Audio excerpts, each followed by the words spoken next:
以下節目內容純屬主持及嘉賓個人意見，與本台立場無關。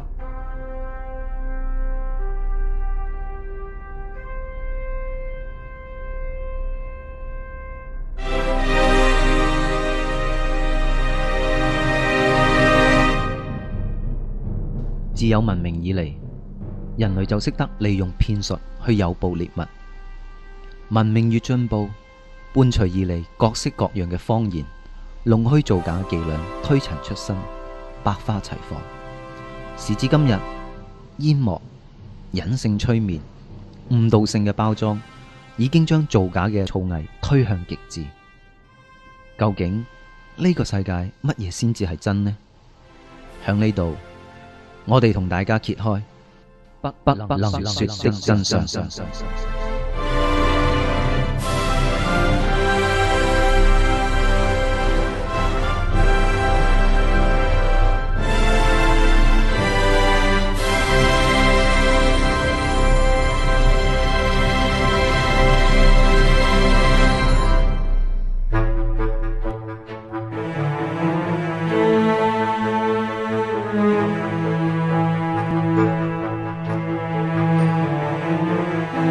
好啦，又翻嚟不能說的真相啦。今日我都唔知第幾集，不過呢，我淨係知道數落呢，應該我哋去到我哋 Season 2裏邊最後一集啦喎。冇錯啊，呢一集呢，就我哋係叫呢個 season 呢最 last 呢一集啦。咁啊，阿野草，我哋仲有冇第三季啊？咁要問阿中原先知喎。你問我係咪要問卓飛先知呢？咁啊，我都唔知啊，咁啊，所以就唔敢開住期票先。咁我當然希望就過咗 season break 之後呢，突然間又可以再聽翻我哋三個人把聲啦。我都希望有嘅。啊，如果你話真係有要冇好呢，第一樣嘢就話俾你聽，應該唔關我哋唔關我哋嗰個熱誠嘅問題，亦都唔關我哋有冇料到有冇 topic， 因為其實呢。我哋喺本季季初嘅時候呢，就係開咗2次會。其實哇，我睇下我手頭上嘅 list， 我哋 ascertain 咗有30-40個起碼嘅題目可以講啦。我哋歸咗1、2、3、4、5大類嘅，即係古靈精怪有社會生活方面嘅講咗好多啦，即係然之後環保自然嘅嘢啦。揭開一啲真面目嘅系列啦，咁其實我哋仲有好多嘢想講，咁當然有咁嘅平台，有咁嘅時間，咁嘅機會嘅時候呢，我哋都盡量發聲。無論喺任何一個即係一個 media 或者一個機會，我哋都會唔會放過。題目就應該講唔完嘅。因為實在題目太多啦，咁咪爭在大家嘅時間啦，咁同埋係咪有2粒子彈等緊你啊？喂，今日我哋最尾嗰一集我哋講咩呢？我哋今集呢，如果大家睇題目都知啦，我哋講西醫危害健康啊。冇錯啦，咁呢一個 topic 呢，嗱，我要下個注腳就係嗱，我哋3個都唔係醫護界嘅人員啦，咁我哋亦都唔係響醫學方面嘅知識係叫做足夠去評價，咁但係我哋3個都係人，都係病人，都曾經病過。咁我哋呢亦都叫做曾經被西藥同埋西醫呢去叫做摧殘過我哋嘅身體，爭啲攞唔到條命翻嚟添。亦都我哋睇咗好多唔同新嘅一啲去剖析西醫嘅角度，咁我哋覺得咧呢啲都係一啲好重要嘅資訊啊。因為呢，我其實頭先開麥之前已經講咗啦，其實而家呢個世界我哋患最大嘅病，最多人患嘅病係乜嘢呢？係咪癌症呢？係咪黐肥呢？定係叫做膽固醇嘅過高呢？我有時都想問，膽固醇過高係咪有一種病呢？即係無端白事，我哋又多咗咁多病。但係唔好講咁多呢啲，我就係想講我哋呢最大，我覺得最多人患嘅病就係呢一種盲目崇拜白袍症候群啊。咁因為呢西醫好叻㗎，佢哋呢只要係着住個白袍嘅一個醫生走出嚟講嘅嘢呢，好權威嘅，完全我哋作為一個病人係冇一個意識呢要去即係 challenge 佢講嘅嘢。咁究竟佢係咪真係喺一個咁超卓嘅位置嘅知識範疇，可以去咁樣去評價我哋我哋嘅身體呢？究竟最清楚我哋嘅身體係呢個着白袍嘅醫生啊，定係我哋自己呢？咁我都係呢啲，我覺得係我哋值得去深思嘅問題。我覺得我哋講呢一集呢，都有個身份要表達俾大家聽先。我哋唔係什麼醫學權威啦，我亦都未讀過一啲正統嘅醫療嘅學科啦，或者係課程啦。咁我哋想係用一個我哋係一般民眾啦，或者係醫療系統裡面嘅消費者啦，或者以一個病人嘅身份嘅角色去睇翻而家喺西方醫療系統主宰之下所出現嘅問題咯。我呢仲想有一個補充，咁啊就其實我哋本台裏邊呢，最具權威嘅一個醫療節目呢，就係自然療法與你啦。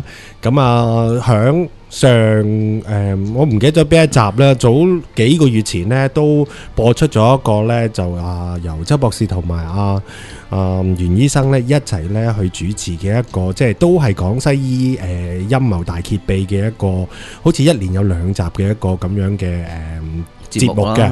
咁我覺得呢嗰度已經好豐富、好全面咁涵蓋咗呢一個好宏觀性嘅一個醫療方面嘅一個大騙局、大陰謀。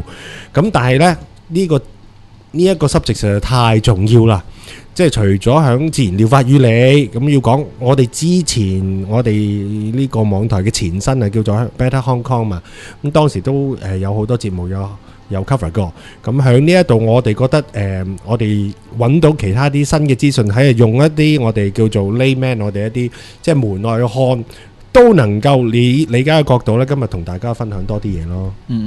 咁所以係啦，咁我哋講呢個節目呢，其實就冇咁權威性，但係我哋用一個自己病人或者係一般市民去睇翻呢樣嘢呢，都覺得可以值得去將呢個事情咧探討翻，同埋講翻俾大家聽，我哋點樣去睇西醫啦。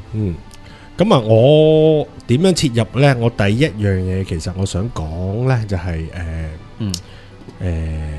睇病醫生呢一個咁嘅subject，呢個咁嘅主題啊吓。嗱，我哋人其實作為一個動物，我哋都係地球上裏邊咁多眾生裏邊嘅其中一員嚟嘅吓。咁我哋係發覺咧，呢個世界上咧，除咗人會睇病之外咧，咁啊，其他動物唔會睇病噶。其實隻狗隻貓都冇話要睇病噶，不過咧，你要帶佢去俾獸醫嗰度睇嘅啫。咁啊，究竟我哋係咪咁有必要去睇病咧？咁我沒有睇病嗰啲咁嘅動物，嗰啲咁嘅眾生，咁佢哋係咪其實冇得睇醫生？咁佢哋應該好多都係病死嘅喎。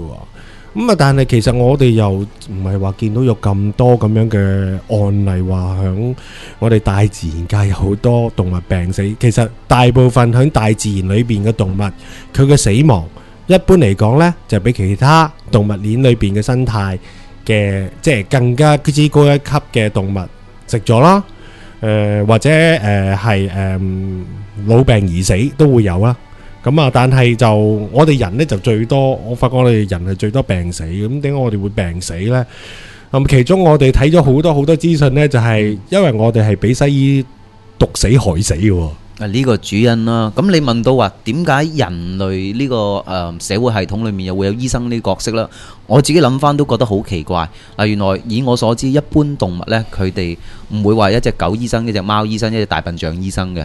所有嘅動物喺佢與生俱來呢，都擁有自愈嘅能力，佢哋本身就係自己嘅醫生啦。咁所以喺呢個大自然裏面呢，佢哋會透過自己本身帶落嚟嘅智慧啦，去搞掂翻自己嘅問題。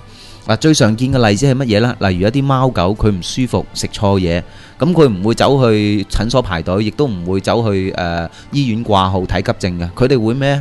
佢哋係會做幾樣嘢。第一，飲大量嘅水去沖刷自己個消化系統啦，同埋咧減低個毒性。其二呢，佢會有啲貓可能上山食一啲佢哋認為合佢嗰個病情或者對佢身體有益嘅山草藥，去即係做一啲草本醫藥嘅療法。講開呢樣嘢呢，我又真係記得有一次喺山上高見到有隻狗呢，係喺一棵野生植物嘅旁邊係食佢嘅樹葉喎。係啦，唔單止係狗，譬如大笨象，佢為咗保持身體即係好健康呢，佢會走去食泥，甚至乎有啲人呢都會去食泥嘅，某一啲部族。咁呢一個係佢哋嘅自然嘅療法。而第三樣係咩呢？就係同我哋醫生主張，我哋一定就係要一樣嘢，多啲休息。咁佢飲水、食山草藥、休息，其實呢個就係佢哋自己嘅治癒嘅方法。仲有喎，我見到有啲呢動物呢係識得自己斷食嘅，斷食都係佢一種呢，即係自己去處理佢身體毛病一種機能。其實人本來都識嘅，即係我哋細個嘅時候呢，病嘅時候都係話唔想食飯啊，咁但係就係啲大人呢就會監我哋食翻飯嘅。唔係喎，唔係大人喎，我聽翻來就話好多醫生，譬如你話癌症嘅病人，啲西醫話你要食多啲有營養嘅食物，食多啲蛋白質啊，食雞啊，或者係食一啲含有高營養嘅食物去補充翻身體。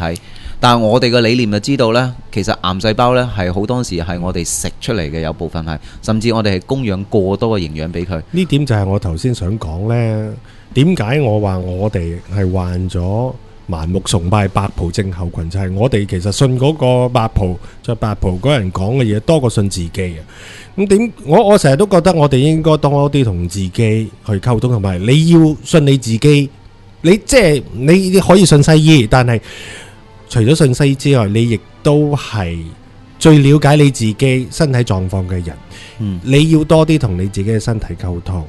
你其實個身體會俾好多信息你。當你覺得攰嘅時候，你嘅身體話咗俾你聽你要休息，咁你就休息。當你唔想食嗰樣嘢嘅時候，或者你特別想食一樣嘢嘅時候，就係可能你身體話俾你聽我需要嗰種養分，所以就會召喚你去食嗰啲嘢咯。咁其實我哋好多身體嘅毛病呢，如果係我哋有呢個意識同自己身體溝通，而我哋作出適當嘅一個回應的話，其實我哋已經係不藥而癒噶啦。咁但係西醫用嘅方法就絕對唔係啦。嗱，我要解釋清楚，唔係我哋所指係所有醫生。我而家針對所講呢係西方醫學，或者我哋再用一個學術啲嘅名稱去解釋，呢一個係叫對抗療法嘅醫學，係對抗。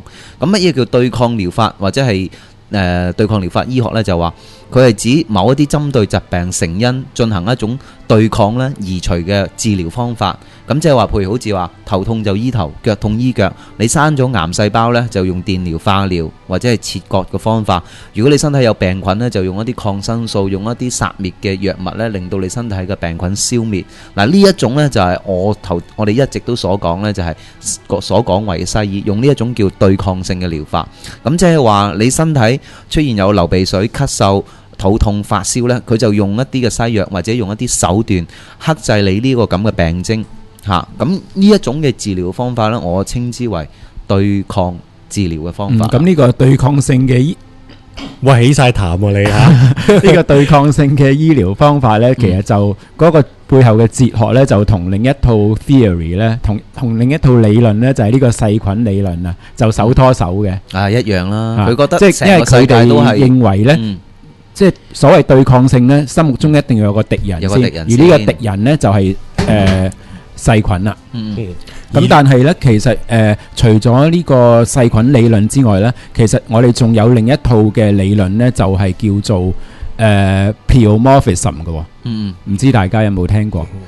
中文呢我就諗唔起啦。咁其實個意思就係話我哋身體入邊嘅一啲令到我哋病嘅微小生物呢，其實佢哋會變樣嘅。咁當然啦，細菌啊、微生物佢哋都有智能，佢都會有變異。咁其實就係當一個人嗰個體質呢，嗰個身體係變壞咗啦，呢啲咁嘅微生物呢，先至會係變到做我會破壞我哋身體嘅形態嘅啫。咁但係對於一個健康嘅人嚟講呢，其實同樣嘅即係微生物喺嗰個人體呢，係會係冇害嘅。嗱，我諗到一句説話可以形容你頭先所講嗰一紮嘅嘢，就係話物必先腐而後重生。即係話呢，你呢一個身體咧作為一個物件啦，喺裡面係腐爛咗啦，裡面先至會漚啲蟲、漚啲菌出嚟。如果你身體係健康，保持嗰個陰陽平衡，或者你身體嘅狀態係理想嘅話呢，根本細菌呢就唔能夠喺度作惡。唔係話我哋身體冇細菌，我哋身體都有好嘅細菌、壞嘅細菌。但係當我哋失去咗平衡，能夠成為咗嗰啲細菌之父或者係滋長嘅空間嗰陣時候呢，我哋身體先至開始有病咯。其實講翻嗰個即係我哋而家普遍嘅西方醫學嘅治療技術，就頭先你想講嘅對抗性嘅治療啦。咁我哋而家真係呢，響即係全球所有我哋嘅發達社會裏邊呢，都係一個主流性嘅一個醫學嘅方法。咁但係我哋唔好唔記得，咁啊早在即係沒有呢一種醫學出現之前，其實咁多千年喺呢個地球唔同嘅角落都有好多醫療嘅一啲技術啦，一啲方法啦、文化啦。咁啊，譬如咁樣，我哋中國唔使講，一定係中醫啦。咁啊，響西藏嗰度，我哋有藏醫啦。咁響歐洲亦都有巫醫啦。嗱，大家聽到巫醫呢樣嘢就唔好呢，就係咁以為係一啲邪術嘅方法啊，巫婆嘅手法咁簡單。其實巫醫裏邊都包括咗有好多即係使用草本方面嘅治療嘅技術嘅。咁啊，其實都嗰啲咁樣嘅治療嘅手法呢，都係好 work 嘅喎。咁都係即係救活咗好多人，都幫到好多人嘅。喺印度呢，亦都有佢哋嘅傳統醫療呢，都好著名嘅就係 Ayurveda 啦，係啦 Ayurveda 係啦。咁樣就我就唔係話叫做對抗性治療呢，就一刀切要否定佢嘅。不過我覺得對抗性治療方面第一樣嘢有一個好大嘅問題同埋疑點，就係一定要即係大家都要去注意嘅，就係佢否定咗我哋人體嗰個治癒能力啊。咁我哋頭先講過啦，即係呢個世界上咁多眾生呢，都冇睇病㗎。咁係人先至話要睇醫生啊，要去食藥。咁但係佢哋都好返，點解呢？因為造物主好有智慧嚇。咁我哋嘅身體或者任何一個動物嘅身體，其實都係一個非常之精密嘅一個系統。全部嘅萬物，其實動物嚟講都係有一種咧自我修復嘅能力㗎。我哋人體都一樣咯。咁啊，其實當你嘅身體遇到有問題嘅時候，你嘅身體係有一個本能咧，係可以咧，即係去叫做調到你身體唔同嘅substance 啊，裏邊嗰啲咁嘅內分泌啊，或者係會締造一啲反應出嚟咧，係去幫助你嘅身體嗰個治癒嘅。譬如咁樣，我哋會冷清嗰陣時打乞嗤啦。其實打乞嗤嘅理由就係要你將你自己即係成個呼吸系統裏邊嘅一啲有毛病嘅東西啊，或者係啲dirt 啊，去叫做咳嗽翻出嚟啊嘛。流鼻水亦都係啦。如果我哋中醫角度嚟講，流鼻水係將你自己嘅內寒係逼出嚟噶嘛。咁但係西醫好得意，就啱啱相反，就係呢，你有鼻水咩？佢就叫做塞住你，就等你唔好流鼻水。你有頭痛，本來個頭痛呢，呢一個可能係就係一個身體上嘅表徵，係一種警號，話俾你聽你有個問題。咁但係我哋呢食頭痛藥，就將呢種警號呢就叫做熄滅咗。其實呢一啲咁樣嘅一啲對抗性治療方法，用呢啲咁嘅手法去叫做擾亂咗我哋身體嘅治癒系統嘅，我自己覺得，一定程度上咁樣呢做呢係會叫做擾亂咗你身體呢個信息，令到你嘅身體唔知道點樣去呢調度你自己身體裏邊所有嘅系統嘅機能去治癒咯。咁所以其實而家呢西方急救學方面呢都有啲醒覺嘅。咁我唔知主持有冇聽過嘅。咁呢就以前即係我哋以前嘅急救呢就好得意嘅，無論發生啲嚴重性嘅創傷啊、意外啊、跌親、撞車，咁啊第一件事佢哋係止血啊，點樣去接骨啊，令到佢唔好更加之受創傷啦咁樣。咁啊我唔係一個急救員，我講唔到好仔細咁，但係我淨係知道呢，當有件意外發生嘅時候，我哋不嬲呢。睇電視又好，我哋聽翻嚟都好呢，都係呢，喂，一大班醫護人員呢，做咗好多東西呢，就要去幫助嗰個 patient 嘅。咁其實呢，而家好似呢，有啲新嘅手法出嚟喎，係點呢？當一個車禍發生嘅時候，或者當一個重創嘅事件發生咗，佢哋 instead of 呢即刻去搶救呢一個傷患者呢，係反而呢將呢個傷患者呢就唔好喐佢。就咁樣呢，即係俾佢一個最低限度唔會死亡嘅一個維生嘅一個支援，其他啲嘢呢就一路唔喐。點解呢？原來呢喺呢一段時間裏邊呢，我哋身體呢係做緊好多嘢噶。我哋身體呢係白血球會做好多叫做修復你自己傷口嘅一啲分泌啦。咁你自己身體仲有做咗好多可能，即係我而家都唔識講到你聽嘅嘢。咁但係呢，總之呢段時間呢，你嘅身體呢其實呢就係做緊好多 response，而呢啲嘢係幫到你哋即係幫到我哋去恢復翻我哋自己嘅身體嘅。咁但係呢，如果我哋呢俾錯信息佢，係咁同佢指，佢自己白血球就唔識嘅知道我要做啲乜嘢咯。咁所以而家好得意嘅啲西方醫學呢，就係發生呢啲重創嘅時候，佢反而呢係唔好喐佢。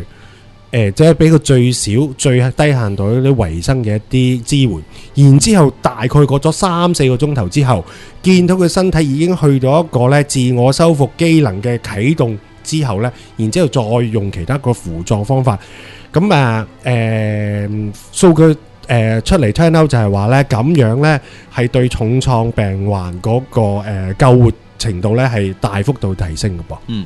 我好大膽咁講，呢一種咁嘅新嘅醫療嘅觀念一定唔會實施或者係會盛行，因為如果係咁樣做嘅話呢，萬一嗰個病人因為失救或者係喺醫護嘅機構裏面冇接受佢哋一般人認為嘅醫療嘅手段呢，死咗嘅話呢，啲病人家屬一定會嘈，覺得哇，你做乜攤咗我個病人喺度3-4個鐘頭乜都唔做，然後過咗一段時間你先開始做嘢。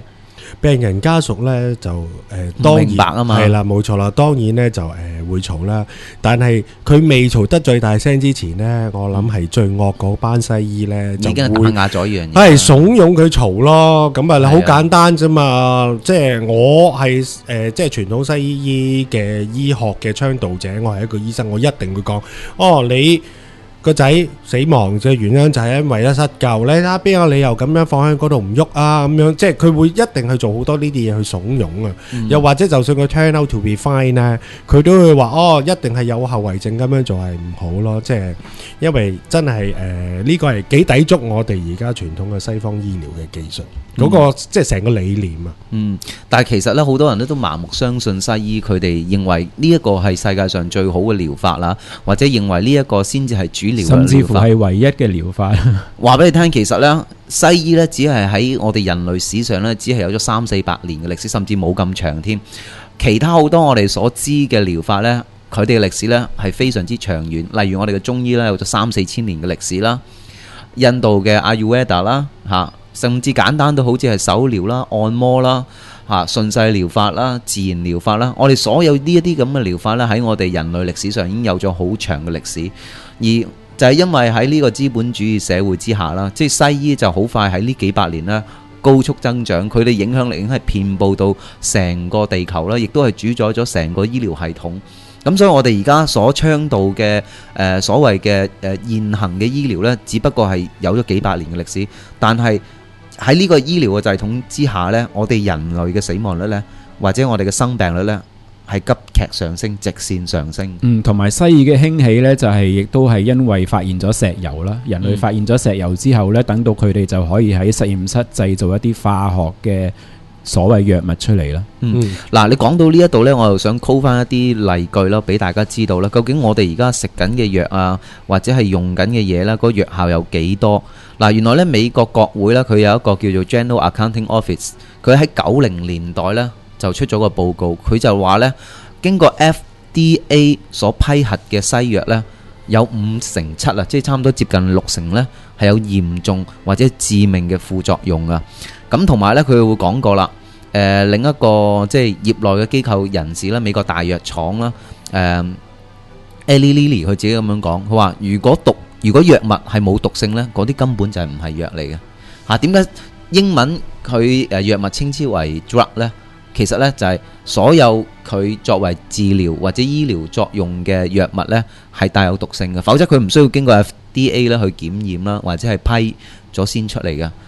所以其實我哋根本呢，所有食緊嘅西藥，佢本身裏邊嗰個包裝標籤都係附有一個骷髏骨頭噶嘛。係啊，你再講下世衛組織嗰個 logo，你都見到啦，都係啲蛇啊，總之啲蠍子啊，總之咧即係萬毒咁嘅款嘅嘢，嗰啲咁嘅 symbol 啦。咁其實呢樣嘢就好同我哋中醫嗰個理念咧，好背道而馳嘅。我其實亦都係間接聽到呢，就係有西醫係親自話呢，係我而家俾緊病人食嘅呢，其實全部都係毒藥嚟嘅。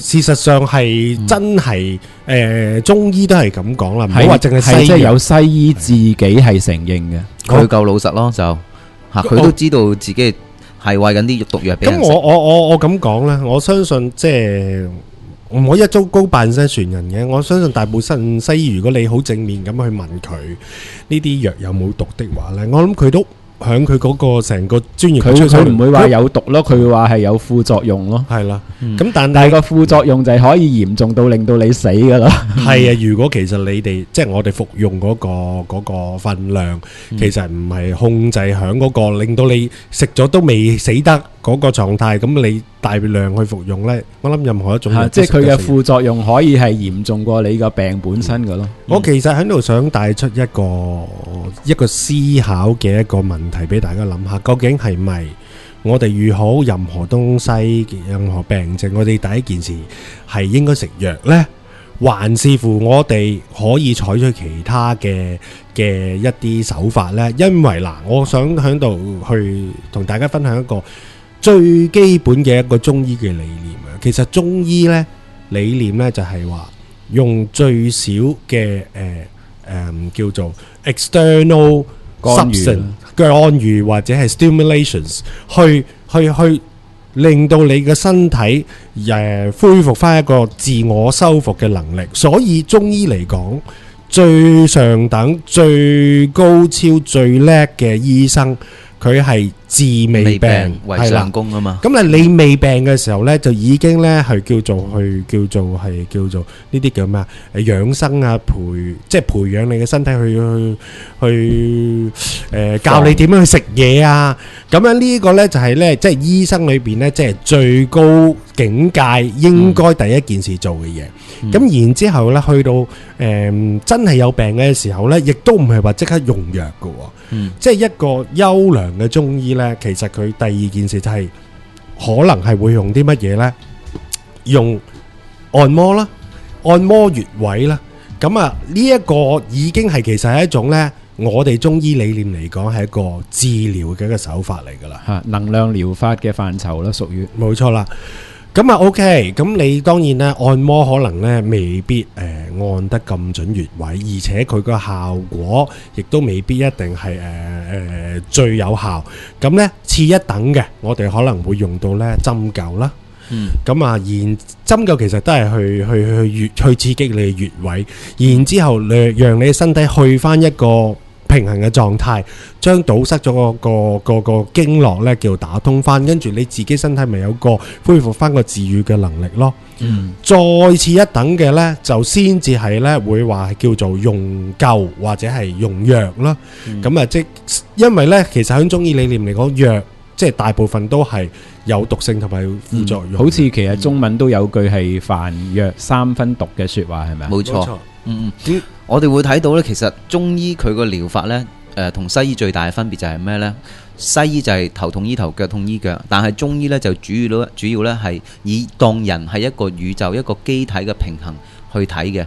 如果你有病呢，並唔係因為你身體有個病菌咁簡單，而係話你身體係積存咗一啲負性嘅能量喺裏面，或者係容易俾細菌去入，俾一啲即係所謂外感六淫啦，呢啲嘢傷害你嘅身體。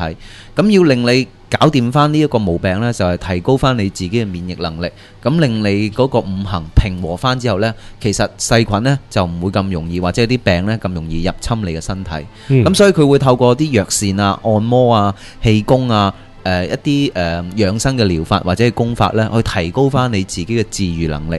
咁所以西醫中醫呢，佢唔會睇你嗰一個病名俾你啊，你呢個係乜乜乜病乜乜乜病，佢只會話你啊，你係虛火上升，或者係你濕太重，或者你某個臟腑係太弱啦。咁我而家開翻呢啲咁嘅藥俾你，或者而家你嘗試用呢種咁飲食模式，再加埋一啲嘅功法，令你嗰啲陽氣啊，或者係你個五行臟腑去翻平衡呢，你個病就自然呢就冇問題啦。咁所以同西醫嗰種話頭痛醫頭，腳痛醫腳，有嗰個病你就壓抑嗰個病徵嗰個處理嘅方法呢係好唔同嘅。所以我想講呢，就算睇中醫呢，即係大家都要聰明啲嘅，可以咁講。即係我唔係一個中醫，但係即係我都有涉獵咧中醫方面嘅資訊啦。咁我自己都睇咗好多一啲即係基本中醫概念嘅書籍。咁裏邊我都了解到頭先我講嘅，即係喺中醫自己個角度嚟講，都係講咧用藥係一個即係可以話係第四等嘅一種治療嘅手法。所以如果你遇到一個真係高明嘅中醫，其實你去診症之後呢，佢唔係第一件事就咁開咗藥俾你。一個全面嘅中醫應該話俾你聽，你食啲乜嘢。其實因為食療就已經係一種係叫做輔助你身體去修正嘅方法，會話俾你聽你做一啲乜嘢嘅運動，會話俾你聽呢係即係注意你自己點樣嘅生活嘅作息，然之後呢可能呢佢只係落最輕嘅藥咧，去扶正翻你自己嘅身體，等你自己即係成個身體個機能去回復翻一個和諧治癒能力嘅狀態咯。不過如果中藥呢，其實中藥全部都係天然嘅材料啦。咁如果中藥都係有3分毒嘅話呢，西醫用嘅化工原料製造嘅藥物呢，我諗係20分毒都唔止啊。咁樣好得意喎！野草呢度呢，我亦都有個問題，我睇下大家點回應啊。喂，我真係我自己呢，感冒嘅時候，我食西藥，我係食西藥好嘅喎。我咁多年有咩病我都食西藥好嘅喎。咁 work 啊，有咩問題啫？但係我其實都有感冒啦嚇，周不時都會感冒。咁其實我自己都係瞓一瞓就好噶啦。好，咁我都唔使睇西醫，瞓一瞓我都係會好嘅喎。不如我哋而家好似呢，就已經呢一節呢時間係到啊，下一節嘅時候呢，或者我又回應翻我自己問嘅呢個問題啊。好。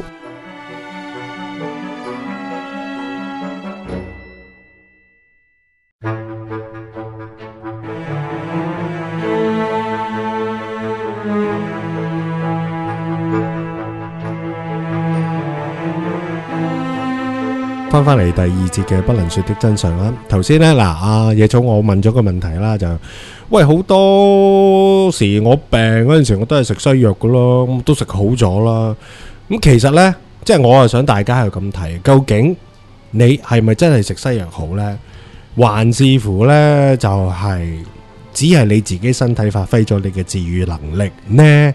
嗱，我呢就唔係西醫，但係呢，我一路咁多年嚟呢，啲醫生都同我講 flu 係醫唔好嘅，我哋唔係殺到你 flu 嘅嗰啲細菌嗰啲 virus， 最後其實都係呢你身體自己醫翻嚟嘅啫。咁啊，佢只係呢，即係俾一啲輔助性嘅藥物，係令到你自己感冒嘅症狀呢係舒緩。唔係我好覺得，所以你即係有個醫生咁講啊嘛，咁啊其實係whatever we diagnose 咧，即係 if they don't die，you know the patients get well by themselves 咯。咁其實好多時都係嘅，我哋俾啲藥物出嚟咧，唔一定係叫做我哋係醫好嗰個病患，只不過係令到佢有個舒緩嘅感覺。咁最後呢，係嗰個身體自己去醫治翻好嗰個病人咯。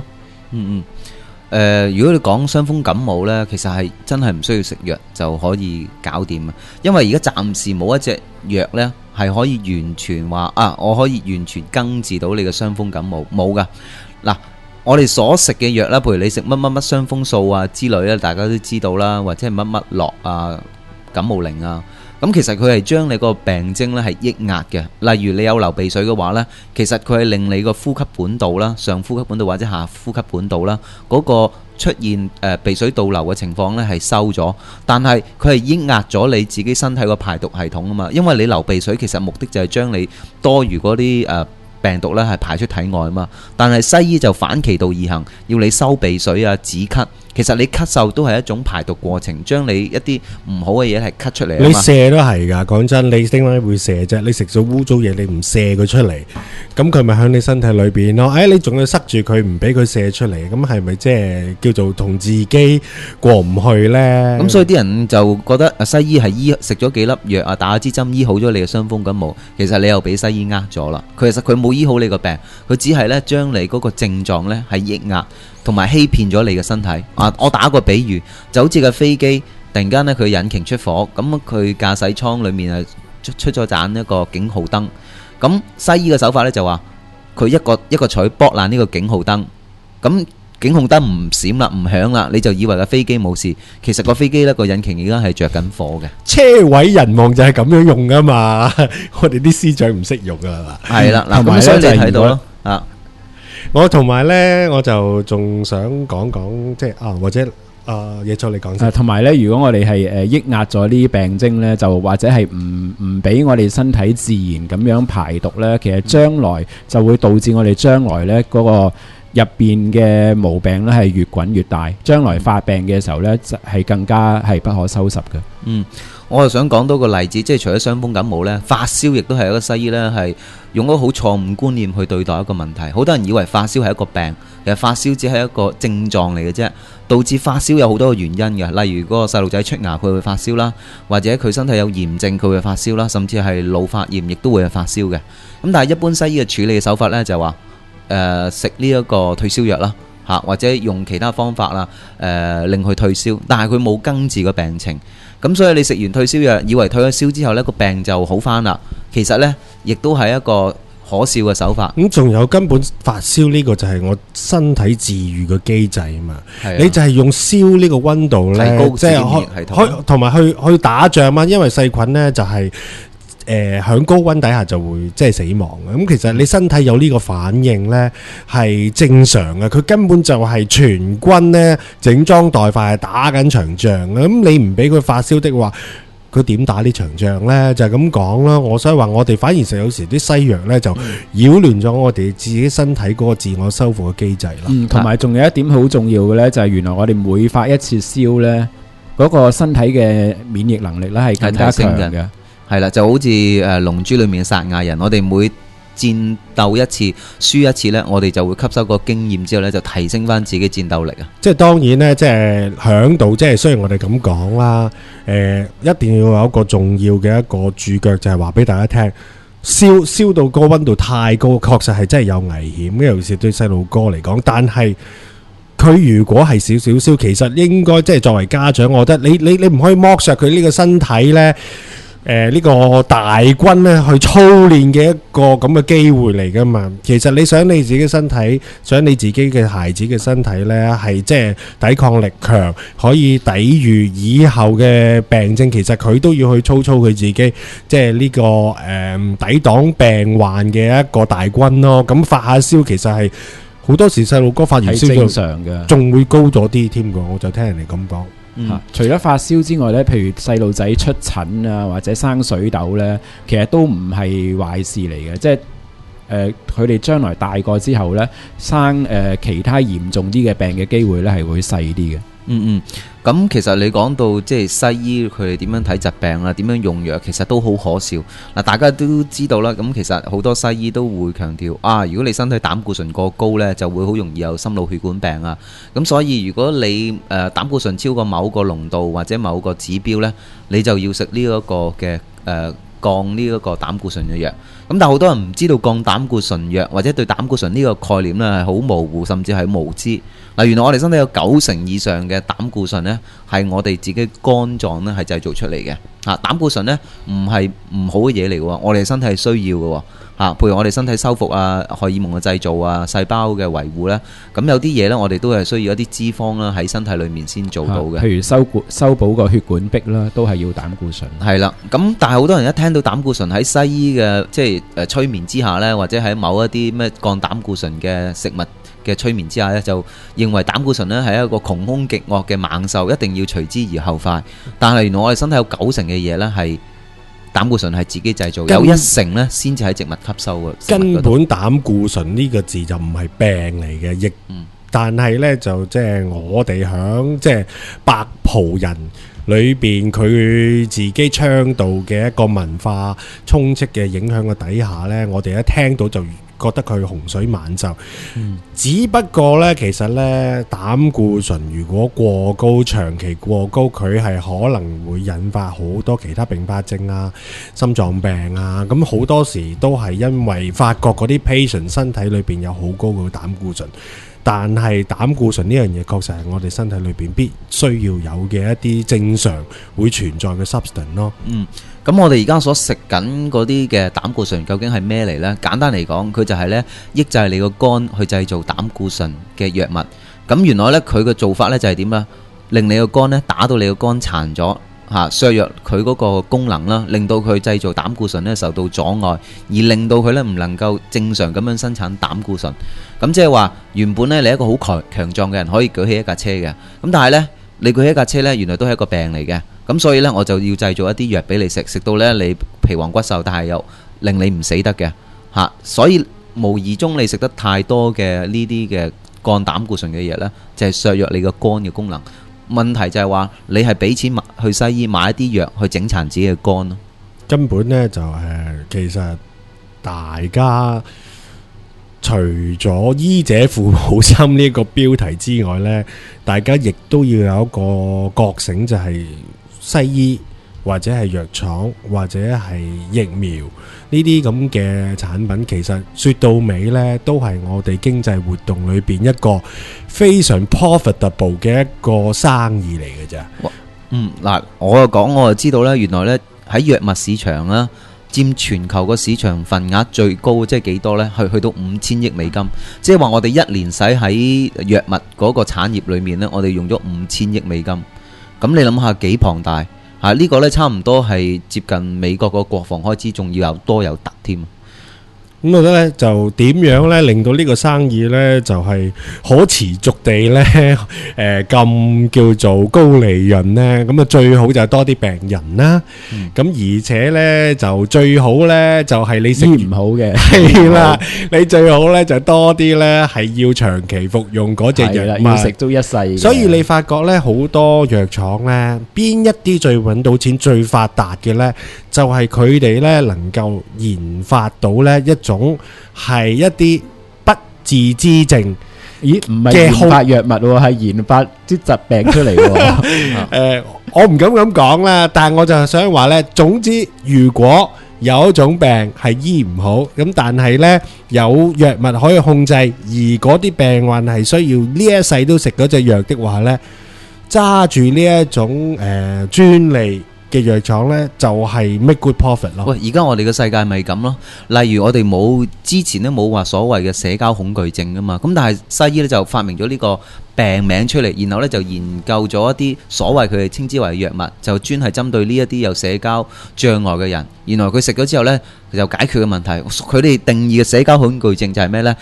見到人群呢，佢就會緊張啦、出汗啦、有少少心跳加快啦，同埋呢有少少面紅啦。即係佢將呢啲咁正常嘅嘢呢，就歸納為稱之為一個毛病啦。只要你符合咗呢啲咁嘅準則嘅話呢，你就有呢個社交恐懼症啦。咁唔緊要。你想解決啲毛病呢，你就食我呢一種嘅藥物啦。其實呢一啲都係屬於精神科藥物，抑制你個神經系統啦，咁令你呢就話冇咗頭先所講嘅心跳啊加快啊、面紅啊、手震啊、出汗呢啲咁嘅症狀。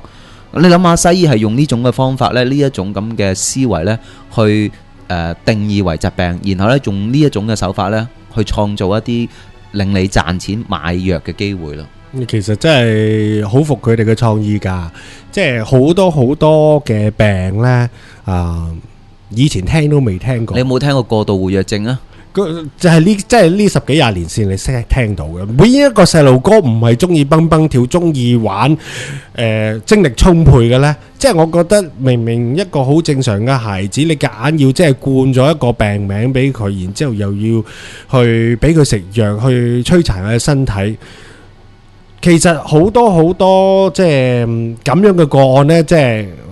我發覺佢哋即係好具創意啦！我聽咗好多症得真係好鬼拗頭。嗱，例如好似治療呢一個 ADHD 嘅病，即係過度活躍症啦，就有呢一個 ADHD 係啦，Ritalin 啦，利他林啦。嗱，呢一種藥呢，只要係70年代，亦都係美國藥廠發明嘅。咁佢係將即係擁有一啲過度活躍症嘅病徵嘅細路仔呢，定性為呢，佢係有病嘅，就需要食呢一種嘅藥物去治療嘅。咁但係呢，而家全球好多人呢嘅細路仔呢，被診斷啦，有差唔多10個裏面有1個係咁嘅病啊！咁但係呢一種嘅病呢，就令到藥廠呢就賺咗好豐厚嘅利潤啦。咁但係原來喺60-70年代之前呢，係冇呢個病嘅出現嘅，係西醫將呢個病定性咗之後呢，先至令到過度活躍症係咁普及。嗱，我哋所知道嗰個英國前首相丘吉爾啦，原來佢細個都係好百厭啊，俾人覺得佢呢都係有病。咁如果丘吉爾生活喺呢個世代嘅話呢，我諗佢做唔到英國首相，因為佢食咗嗰啲所謂嗰啲治療過度活躍症嘅藥嘅話呢，就變咗懵仔嚇。其實嗰啲藥呢都係抑制佢嗰個身體個中樞神經，令到佢食完之後呢呆滯滯啊，成個白痴仔咁坐喺度啊。Ritalin 呢應該係類似安非他命之類嘅精神科藥物咯。咁所以其實好多時藥廠係為咗去壟斷一個市場或者製造一個疾病嘅需要啦，咁啊佢就拎一個名出嚟啦，然後呢就跟住就有嗰種藥出嚟啦。你聽下呢啲創意嘅一啲，定係我喺度懷疑，其實係佢哋應該藥廠應該係先有咗藥先，然之後先至去拎一個病名出嚟，係咪？或者咁樣講啦，佢睇到一啲咁嘅特徵之後，將佢歸納分類，然後呢就俾咗個名佢，跟住順勢呢就喺佢哋即係已知嘅資料庫或者係對藥物嘅認知之下，就設計咗呢一個嘅藥物出嚟啦。我哋就唔知佢係雞先蛋先，不過呢，我就喺度手頭上啲資料睇到好多好有趣、好具創意嘅一啲病，全部佢哋都有藥可以呢去叫輔助嘅。有啲叫做多汗症，有啲叫食道逆流，咁啊憂鬱症啊呢啲啊，我哋聽得多啦嚇。悠閒症，我唔知咩叫悠閒症，過度快樂都係症，呢啲全部呢都可以呢有西藥呢可以去治療嘅噃，即係我覺得層出不窮。我聽到匪夷所思，購物狂有冇得食藥嘅咧？遲早有，我同你講。有，一定有，佢都係想抑制你個中樞神經，令你嗰個物慾可能係冇咁發達，咁啊跟住呢就話呢種病呢就可以抑制呢個購物狂。其實又或者係過度上網症啊嗰啲呢，有，一定會有啊！只要人即係一啲特別嘅行為有呢個商業價值嘅話呢，藥廠一定會諗到辦法去製造一啲嘅藥物出嚟，或者製造一啲病。咁同埋佢哋藥廠製造藥呢，一定必先有一個先決條件，就話嗰隻藥佢係擁有嗰個專利技術。咁原來大部分嘅藥廠呢，佢哋靠點樣去賺錢為生呢？就係話佢發明咗一種藥，佢嘅配方或者佢嘅藥呢係由佢自己研發出嚟嘅。OK，咁如果你其他嘅藥廠想製造同類相類似嘅藥呢，你就必須要俾一個好昂貴嘅專利費可能係歷時50年之後呢先至解封嘅呢個專利費。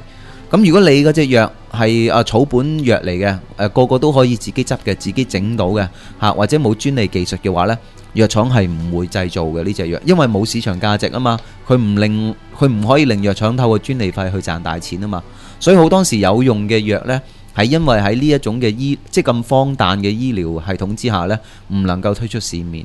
所以其實即係一句講晒，我覺得呢，醫生會唔會想你冇病啊？藥廠會唔會想你冇病啊？即係我覺得呢個問題唔使我答你，即係如果佢係即係當一門生意咁去 run 呢，咁啊如果真係呢個世界冇病人啊，佢哋已經倒閉咗，好大嘅問題。喂，國內係咁樣嘅喎，原來好多藥廠呢同嗰啲醫療系統啊，甚至係醫生係有掛單，即係話你知道啦，可能呢一種病有好多種藥會出現啦，好多藥廠都爭相研發啊，譬如糖尿病、心臟病呢啲係一啲富貴病，好普通嘅病。但係點解我作為呢一間醫院或者呢個醫生要用你 A 呢間藥廠唔用 B 嗰間藥廠呢？咁所以呢，就會好似有一個叫做 sales 回佣嘅制度啦。如果你買我嘅藥越多，開出嘅藥單越多嘅話呢，咁醫療系統或者會受到更多藥廠呢就俾翻啲回佣佢。醫生亦都係喺咁嘅情況之下呢，就係話你越用得多藥嘅話呢，你得到嘅回報呢就越多，或者以一個更加廉價嘅藥呢，可以攞到佢哋嗰個收益。咁你睇到啦，其實有時醫生佢睇一個人嘅病呢，為咗幫佢去斷一個最適合嘅診斷呢，並唔係以病人個權益或者病人嘅利益為中心，佢會睇翻呢隻藥究竟喺市場上令到佢公司成個醫院有幾多個回佣啦，嚇佢自己可以有幾多個得益啦，嚇就變咗唔係醫者父母心嘛，醫者呢係以藥廠嘅心為先。呢個一定我覺得唔係淨係國內，唔係淨係國內嘅問題㗎啦，係世界性㗎啦。世界性啦。咁而且呢，我亦都知道係有啲嘅醫生呢係收藥廠嘅錢呢係幫喺病人身上係試新藥添嘅。嗱，我睇過一啲資料，佢話美國咧好多藥廠咧每年咧花高達468億嘅港元去賄賂醫生，400幾億港元啊！佢哋咧呢種賄賂咧通常用好多啲好即係暗瓦底嘅手法，例如開什麼即係醫學研討會嘅名義啦，就請佢去一啲咧地方旅行啦，話可能旅行咧就係一個隱藏嘅信息嚟嘅。話就要開會啊，其實開就開1、2日會，同埋好 hea 嗰隻，根本唔需要用腦嘅啫。跟住呢，有一個星期嘅時間呢，係俾佢去海灘玩啊，去享受一啲嘅高級嘅高檔設施啊，住靚酒店啊，去游下水啊，跟住遊山玩水，咁就係一個醫學名義嚇。咁通常邊個埋單呢？就全部由嗰啲藥廠埋單啦。話就要佢哋去提高一啲學術水平啊，認識個新藥物，其實就係開會。係一個掛單，係一個即係掛羊頭賣狗肉。真正咧係俾嗰班醫生啊，嗰班醫療團體咧就去嗰度玩啊、度假。咁啊，仲有咯。咁除咗佢哋即係用啲乜嘢方法咧去進行賄賂咧，咁我亦都可以一啲嘅例子可以講到啊。好似喺02年啦，某一間藥廠啦，佢就用咗咧20幾萬啊，請一個醫生啊北上啊。香港嘅呢件事係發生喺香港㗎嚇，去大連嗰度打 golf， 咁同埋呢一次過性呢包場啊，包個電影包間戲院啦，就俾嗰班醫生呢去睇戲啊，有發生啲咁嘅事嘅。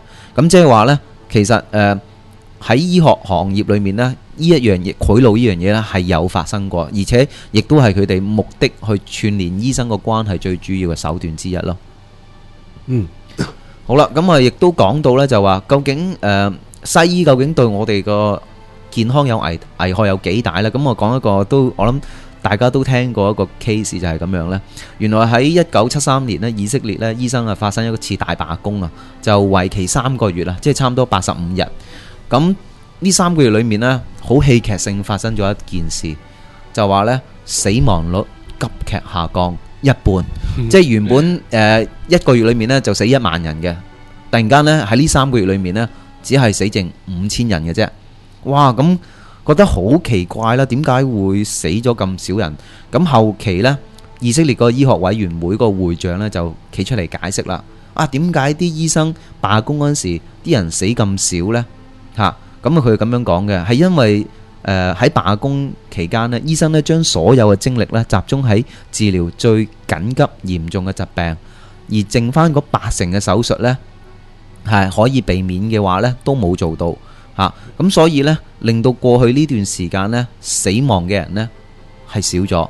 咁即係話呢3個月，如果你有病，除非你係死人冧，即係急症啊嗰啲咁嘅嘢呢，佢就先至會幫你搞嘅話，其他嗰啲慢性疾病呢，佢唔鬥唔掂唔開藥，亦都唔再作深入診斷，更加唔會同你做啲開刀嘅手術。咁所以有80%嘅手術呢，喺嗰段時間呢就冇做到啦。咁亦都係因為呢個原因呢，所以導致個死亡率呢減低咗一半。咁呢一個係破晒紀錄㗎。佢又冇講得錯嘅，不過我就想話，即係大家要再諗清楚，係咪少咗人死，係因為少咗人食西藥，少咗人去開錯刀，係啦，開錯刀，係啦。咁所以我哋由呢個故事或者呢個真實嘅事件睇到啲乜嘢呢？西醫少做就少錯，多做就多錯。佢開多一次刀呢，就死多一個人 OK， 咁同埋我哋睇到啦，呢一個呢就稱之為呢就係醫生因病死啊，即係話原來呢根據啲統計呢，每6個喺醫院裏面死亡嘅病人呢，有1個病人呢係因為有醫療事故啦、開錯藥啦、做錯手術啦，或者係失救啦而死亡嘅。呢個醫生因病死呢，據說現今係美國嘅第3大殺手嚟嘅，係咪？係啊，冇錯啊。講起呢樣嘢，更加要提一提啦，就話嗱，根據美國一個國會嘅獨立機構啦，叫 US Office of Technology Assignment 啦，中文叫美國技術評估局啦。咁佢就話呢，喺呢一個2000年嘅報告啊，指出喺美國每一年呢有20萬人呢係死於醫生嘅手下。咁呢一個呢係僅次於心腦血管病同埋癌症，成為美國致命嘅第3位殺手。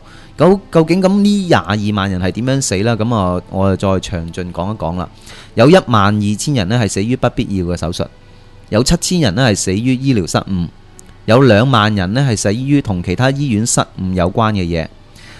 有8萬人呢係死於醫院內嘅感染啊，即係話呢，差唔多接近有成1/3嘅人呢係入咗醫院之後呢，因為感染咗啲病菌啊或者係細菌之後呢係死亡嘅。另外有接近10萬人呢，亦都係呢係純粹因為西藥嘅副作用而死嘅嚇。咁夾埋埋呢，呢一度呢就有成225000人呢同呢個西醫因病死係有關嘅。咁但係呢，有一啲嘅醫學團體更加指出呢，死亡嘅病人呢唔止22萬幾，係應該係高達285000人。咁即係話，如果你入咗去醫院出得返嚟嘅話呢，其實你應該真係劏雞還神，因為你唔係嗰1/6呢係因為醫生斷錯症啊、醫療失誤啊、開錯藥啊、西醫副作用而死嘅嚇。咁所以呢一個咁嘅案，即係呢一啲咁嘅數據呢，就好符合返我哋今日嘅節目嘅命題啦，就係話西醫危害健康嚇。有好多時我哋有一啲不必要嘅手術呢係唔需要做嘅，或者一啲不必要藥物係唔需要服食嘅。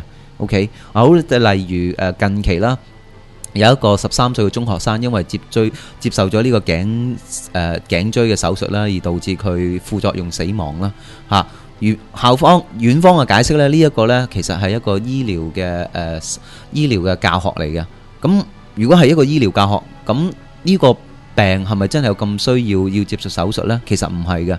呢個細路仔係死得好無辜。如果佢唔接受呢個手術呢，佢根本唔需要因死咗喺手術台上邊。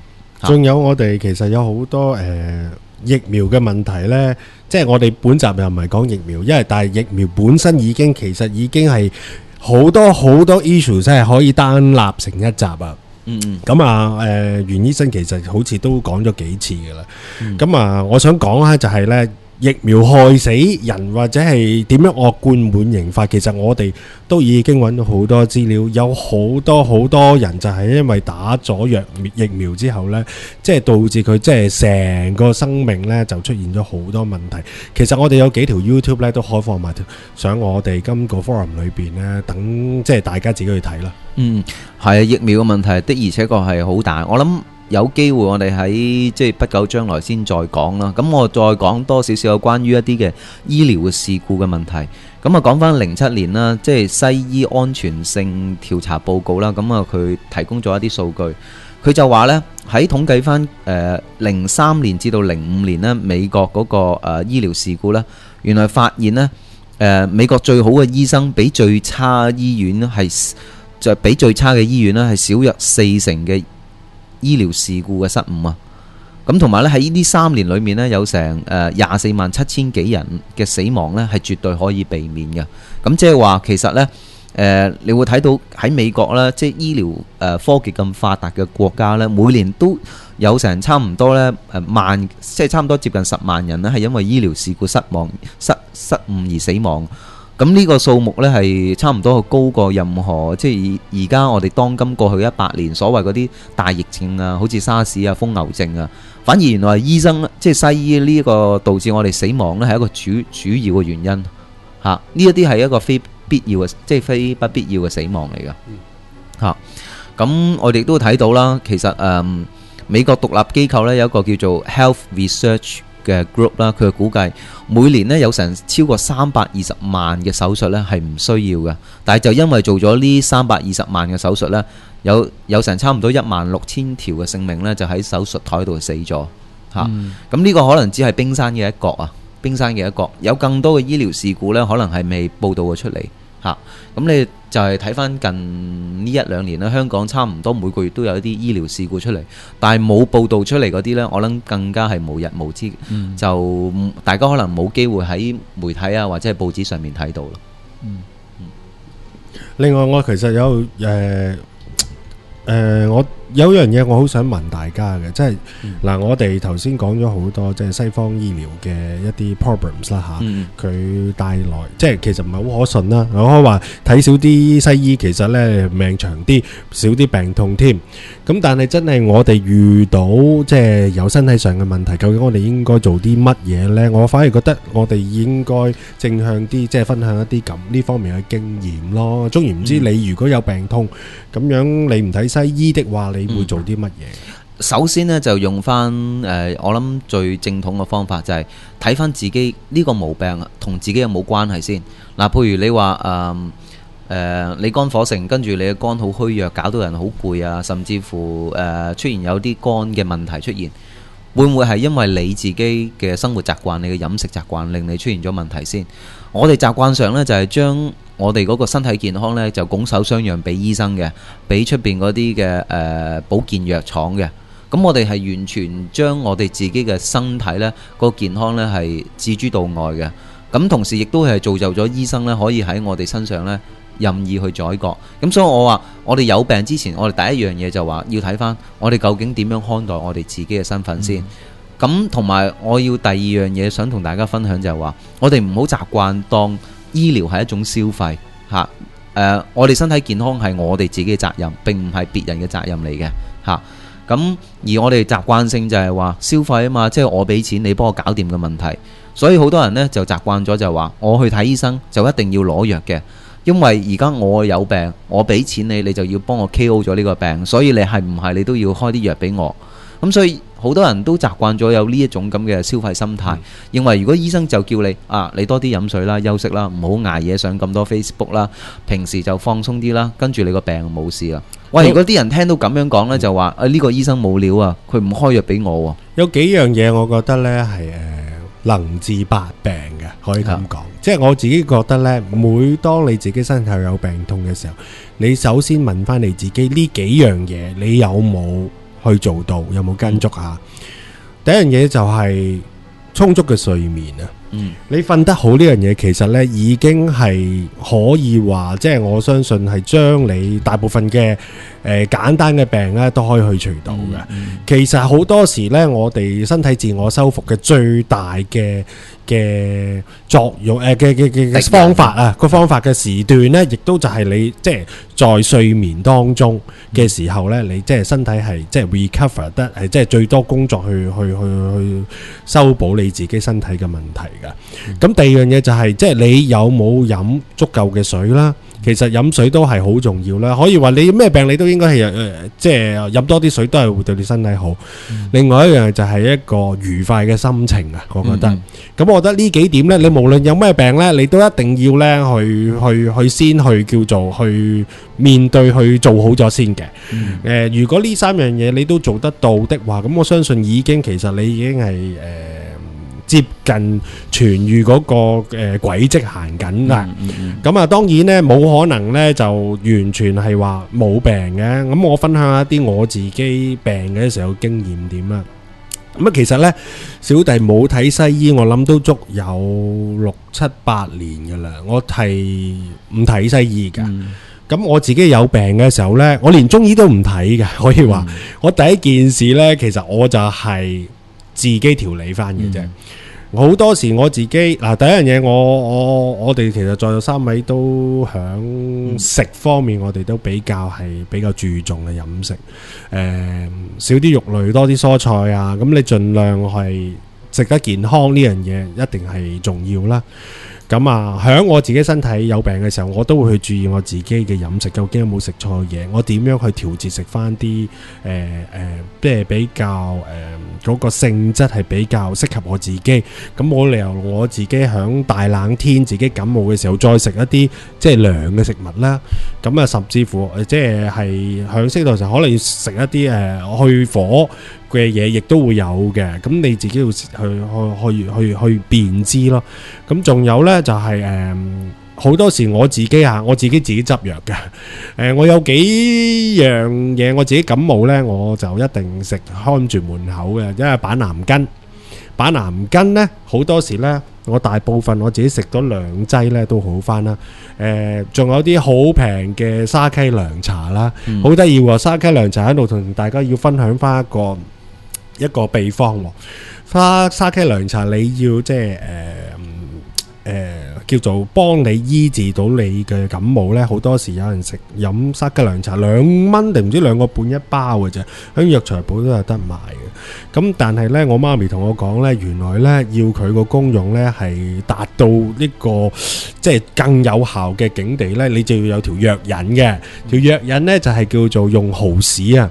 我媽咪呢煲沙溪涼茶梗係會放2粒蠔豉喺度嘅。咁啊，所以飲落去有啲蠔味。咁呢確實係嗰個效果係好過就咁你煲涼茶咯。所以我一般嚟講，我感冒我嚟講，我就係會飲沙溪涼茶或者係板藍根。基本上我都係即係10次感冒裏邊有9次我都係咁樣，係飲2劑就好返。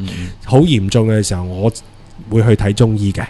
咁啊，另外如果一般嚟講頭暈身㷫啊，或者係有一啲任何小毛病呢，休息啦。休息其實你能夠好乖咁樣，唔俾自己工作，唔俾自己壓力，唔好搞咁多睇電視啊、上網，你就瞓喺張床嗰度，乜都唔好諗，去休息啦。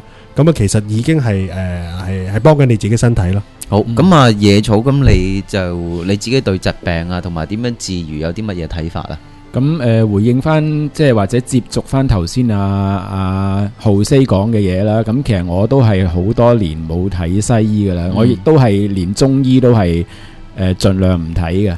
咁就如果講到感冒呢，我就頭先都講過啦，我會多啲瞓覺啦。通常係如果瞓1晚唔好呢，瞓2晚都好噶啦。咁又話同埋係多啲曬太陽咧，我覺得陽光係好重要嘅，即係除咗頭先浩西提過嘅幾樣嘢咧，曬多啲太陽我都覺得係好重要嘅。其實我哋而家呢個世界咧係太多嘢咧，太多事情咧係黑白顛倒咗，咁就陽光咧係亦都係被妖魔化咗得好緊要嘅近年。咁就係話因為即係好多專家，又係好多專家同我哋講呢，曬太陽咁多呢會係皮膚癌啊。咁但係其實事實上就係唔曬太陽呢，會令到我哋呢係有好多身體嘅毛病出現。美容學嘅更加之係好大嘅問題嘅致命傷啦。咁其實譬如你睇翻呢感冒嘅高峰期係咩時候呢？其實通常都係少太陽嘅日子嘅。咁所以其實曬多啲太陽咧，係會令到我哋少啲感冒嘅。但係嗰啲美容公司啊、美白嗰啲咁嘅產品商一定會叫你曬少啲太陽咯。好啦，咁我哋去到節目嘅尾聲啦。咁其實去到呢一度呢，都係想大家呢認真去看待自己嘅健康啦，唔好再將睇醫生啊、醫療啊當為一種消費咯。其實每個人都有責任啦，去兼顧翻自己嘅健康嘅。我哋要相信翻自己身體嘅自癒能力啦，同埋整體上係相信翻我哋個人其實有好多嘢係可以做到嘅，唔係凡事都要靠專家嘅。我哋呢其實係出世以嚟呢，都係不斷受到大眾傳媒啊或者啲專家呢係洗腦，令到我哋相信自己呢各方面都唔掂嘅，都要靠人嘅。咁其實如果我哋能夠醒覺，能夠慢慢相信翻自己各方面嘅能力，有翻自信嘅話呢，其實個人同埋世界嘅好多問題呢，都會跟住可以解決嘅。嗱，今日要講嘅嘢呢就太多啦。咁我留翻呢，就喺討論區呢，我 post 2本書呢俾大家可以去睇一睇嘅。一本呢，就係一個醫學叛逆者的自白，咁係一個西醫嘅醫生咧，佢將佢過往嗰幾十年行醫所睇到嘅嘢咧講翻出嚟，講翻佢自己喺呢一個西醫系統之下咧點樣去殘害一啲嘅病人啦，或者去睇到呢個系統點樣腐敗啦，令到全球人嘅健康係倒退嘅。咁另外咧，另一本書咧，亦都係好出名嘅，就係話醫生對你隱瞞了什麼。咁呢本書咧就更加詳盡咧，就道出好多一啲醫療嘅黑幕啦，例如疫苗嘅製造嘅背後嘅原理啦，點樣去損害我哋嘅健康啦，唔同各種嘅西藥嘅副作用啦，全球有好多不必要嘅手術係點樣做咗而影響咗我哋身體啦。咁同埋有幾多嘅人係因為醫生因病而死嘅。咁呢兩本書呢，相信大家睇完之後呢，就對西醫危害健康呢個課題呢會有更加多嘅認識。阿野草好似都頭先提過一本書嘅喎，都值得係睇下嘅喎。其實係啦，都係講醫生點樣係傷害我哋嘅身體嘅，就係一個叫做佢。個作者本身都係醫生嚟嘅，就係叫做 Vernon Coleman。咁佢寫咗一本書呢，就叫做 How to Stop Your Doctor Killing You。仲有本疾病發明者啦，咁啊都可以 post 埋上去俾大家睇。嗱，今日其實你見到我哋講少咗好多技術上嘅嘢，因為本身我哋即係探討呢個問題嗰陣時都咁諗，我哋因為今日冇請到任何醫療界嘅嘉賓上嚟，亦都我相信呢主流即係醫療界嘅人呢，就都唔會上嚟做呢個節目去詆毀翻即係西醫醫學噶啦。咁但係我哋就希望可以藉住今日呢個環節呢，即係帶出咗一個角度去讓大家自己去反思翻頭先我哋提過嗰幾個問題。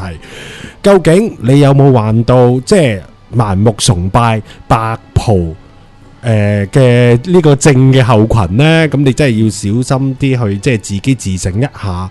咁係咪你將你自己身體嘅認知交俾一個第三者，定係交翻俾你自己？你同你自己身體多啲溝通呢？你記住，其實呢，我哋大部分嘅醫生，我唔係話佢哋唔係醫者父母心，不過佢哋都係被呢一啲藥廠或者係一啲主導醫療界教育嘅人物，可以話叫做係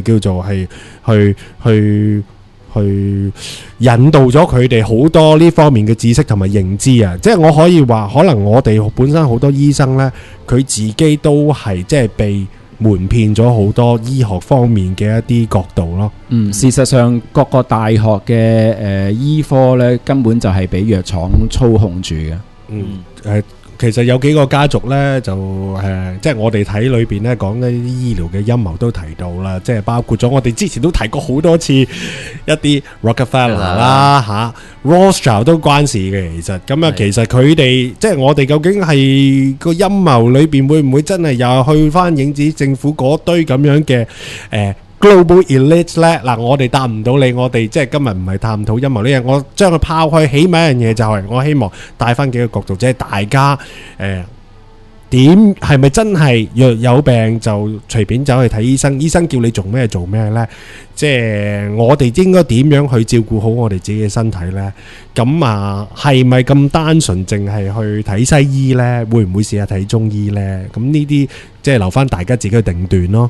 好啦，咁我哋今集嘅時間又夠啦，咁亦都去到第二季嘅尾聲啦。咁完之前呢，我哋再聽埋我哋嘅今集嘅金句先啦。嗱，金句呢，今日其實有好多啊，即係唔知講邊幾個好。咁呢就頭先就商量過講兩個金句出嚟啦。我哋揾到一個就係 Sir William Osler 講嘅，佢話 One of the first duty of the physicians is to educate the masses, not to take medicines。咁啊，呢句說話嘅意思就係話，即係如果作為一個即係醫護界嘅人員，佢第一個最重要嘅責任呢，就係要去教大眾呢，唔好有時就第一件事去食藥。咁頭先都講咗呢，即係全部藥其實都係毒藥嚟嘅，即係應該食藥係我哋一個非常之次等嘅一個治療嘅方法。咁應該我哋呢就係即係去考慮下，即係做翻頭先我學生提過，大家要注意嗰幾樣嘢啦，飲多啲水、瞓覺。其實呢幾樣嘢已經係幫咗你好大噶啦。咁啊，仲有一句呢就係 Let's not kid ourselves， 即係唔好成個細路哥咁樣。Whatever we diagnosed, most patients, if they don't die, get well by themselves， 係 Andrew Schneider 講嘅，即是話其實呢，即係唔好成個細路哥咁，即係總之呢，我哋俾人診斷咗，其實好多病人被診斷嘅，佢哋然之後服用嘅藥物呢，佢哋如果唔死，只不過係因為佢哋自己嘅身體有個自我修復機能，佢哋自己醫翻好自己嘅啫。OK， 咁好啊，多謝金句嘅分享啦。咁我哋時間又夠啦，咁有機會喺第3季再見啦。拜拜。拜拜。